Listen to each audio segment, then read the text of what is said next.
is about how Lester Lucky Beasley's luck ran out. Lester Lucky Beasley lived in an old shack in North Fayette County in 1980. It was so old that it was on an old rock foundation, as many of those old tenant shacks were back then. And there's still a lot of those that dot the foundations in the back roads of Georgia. But at that time he lived in it. It's gone now, so we won't be seeing it today. We'll be seeing some pictures of it and some pictures of the land where it was. Lucky Beasley lived in an old shack in North Fayette County on the Perkins farm where he worked. And on Friday night, February the 22nd, 1980, he was ready to kick back and relax. He was 62 years old, and that night he got off work and headed to Hooper's grocery store, which was a small grocery store, and everybody in every town in small town south had a Hooper's grocery store. Not really a Hooper's grocery store, but a store like it. Each community kind of had their own. And man, I miss it. Where you went in and they had little bits of things. It was nothing like a Kroger, nothing like a Walmart, but everybody knew who you were, and everybody chit-chatted, and it was nice. It was not like a Dollar General either, but everybody knew Lucky, and he talked to people that night. And then he left, and he went somewhere else that every dry county in the South had, a distillery that everybody knew about, but nobody knew about, if you know what I mean, where he could pick up a 12-pack of beer. See, Lucky liked to drink a little bit, or a lot. Lucky drove home in his Pontiac and parked right in front of the front porch of the old shack that he shared with a man named Gal Hurd. And here's where we don't know what happened. Whatever it was not the weekend that Lucky had planned. I had the privilege of getting this story directly from someone who was there on Saturday, February the 23rd, 1980, when all of this happened. But his name was Chester Perkins Jr. On that Saturday morning, Chester Perkins Sr., who owned the farm, went looking for rent, and he came upon the shack and Lester Lucky Beasley's Pontiac, and Lucky was on the ground between the car and the shack and was very dead. Chester Perkins Jr. ran and asked his wife to call the police, which she did. Back at the crime scene, the two men sort of stared at the wide-eyed man they knew as Luck, or Lucky Beasley, who was dead in front of them with a gaping wound on his neck that went almost all the way through. And to Chester, he told me, to him, it looked very obvious that it was an axe wound. He couldn't think of nothing else that would do that. And he walked around looking around. He noticed that the roommate, Gal Hurd, was not home. And he also noticed that there was a big wood pile out back, and that would be a real good place to hide a weapon. But he didn't touch anything because he knew the police had a job to do. Which they got the call at 8:20 from Cindy Sherrill, the radio operator. By 8:30, Sergeant Tommy Nations and Captain Butch Hall were on this crime scene. They took a look around and decided they needed to call Sheriff Johnson. Sheriff Johnson came out and looked around and decided he needed to call the GBI. They all came out. Mr. Perkins, Jr. and Sr. were able to identify Lester Lucky Beasley for the investigators. and they called in the GBI. As I had said before, agents were Bob Harden and Dan Green, and they pretty much decided it was time to look for Gal Hurd, and so that's what they did. Meanwhile, Sergeant Kevin Plank was sent to look for Gal Hurd. Mr. Perkins had told them that Gal Hurd was Lucky's roommate and that he worked for Mr. Cook on his farm on Highway 74, just a little ways away. And so he went there, told Mr. Cook what had happened and who he was looking for. Mr. Cook pointed out Gal Hurd, and so Kevin went to talk to him. And Mr. Hurd said he had no idea what he was talking about, and when he left, Lucky was fine. And that he had not even been home that night. So here comes alibi number 1. I love Sergeant Plank because this poor man had to spend a whole day riding around listening to this guy and trying to verify all of his stories. So here's number 1, and I feel terrible for this poor woman, but he said he spent the night with CB Minnie Ponder on Tillman Road, and he took Sergeant Plank over to her house. Well, she was appalled and she had no idea what he was talking about. She had not spent the night with him. And I'm kind of with her. I'd been like, what on earth are you talking about? And so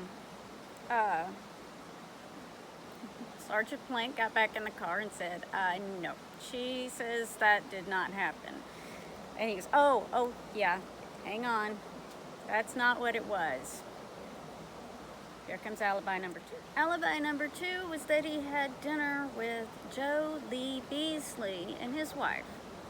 So they drove over there. Joe Lee Beasley said no, they had not had dinner with Gal Hurd that night. They had had dinner with Gal Hurd and Lucky like a week before, but not that night. So Kevin got back in the car and said, no, he didn't remember that. That didn't work either. But Gal still said, nope, don't know anything about it. So they go back to the crime scene. He took him back there and he went right up to the door, which was bolted shut from the outside with like a padlock.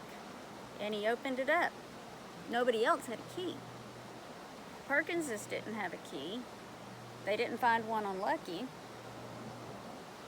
It's an interesting thing, little tidbit. He opened the door like nothing happened and let them inside. Once inside, they found blood. High velocity blood spatter. Not a good sign. But Gal still didn't know anything about it. He also wasn't fazed by it. He just kind of walked around, looking around. And didn't pay no mind to Lucky laying there either. He just walked around. You should be probably seeing that picture about now. Now, even though many people think forensic science was not hardly a thing in 1980, it really had begun to be more popular, even in rural Georgia. And they were actually pretty well trained, and they knew about high velocity blood spatter.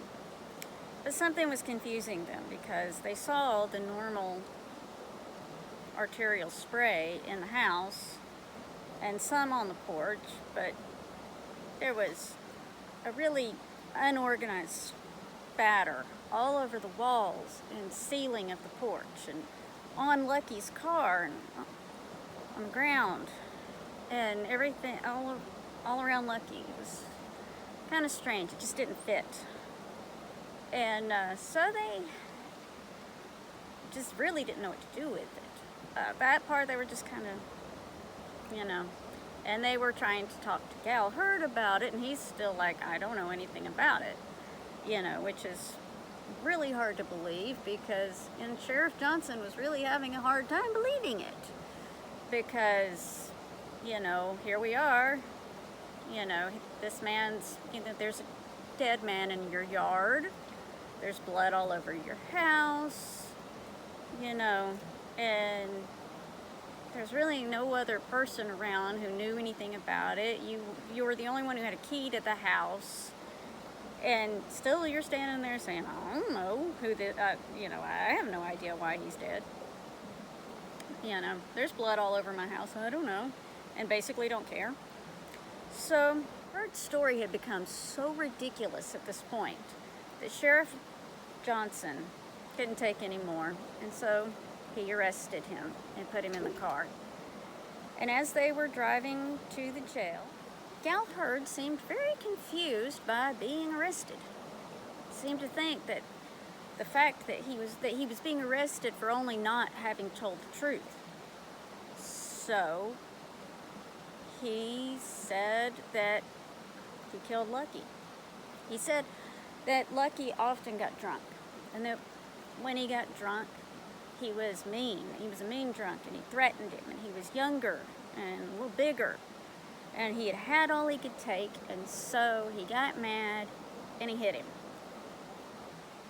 But it really didn't fit with the evidence. So they went back to the crime scene. And this time, Gal Hurd took him to the woodpile, and he took the axe out, and he showed them the axe that was covered in blood, and he told them his version of the truth. But to believe his version of the truth, there's a lot of things you've got to ignore, and he said that it happened around 3 to 4 a.m. But later on, when the investigators looked into time of death, that didn't add up at all. They used rigor and weather conditions with the crime lab in Atlanta to figure up a time of death, which would have been between 7 p.m. and midnight. At the crime scene, they asked Gal Hurd about the confusing blood spatter. And he said, oh, well, that's easy. I just rolled Lucky off the porch and washed the porch down with a bucket of water. And the broom swept it all off. So he had taken a pan of water and broom and swept Lucky and his blood off the porch, and it had hit the car and went all over the place. And then he closed the door and went to bed, and got up the next morning and went to work like normal, because that's not crazy at all. So Sheriff Johnson once again put Gal Hurd into the car, and this time as they drove to the jail, Gal Hurd said, "Sir, you can just put me out up here at the corner and I'll walk back," thinking that he had done his duty, told the truth, and that he would just be set free, because I don't know. And I think at that point the sheriff said, "No, that's not how this works. You're going to jail for murder." And so he did, but he did not stand trial because he was not found mentally competent, and I think we can all kind of see why.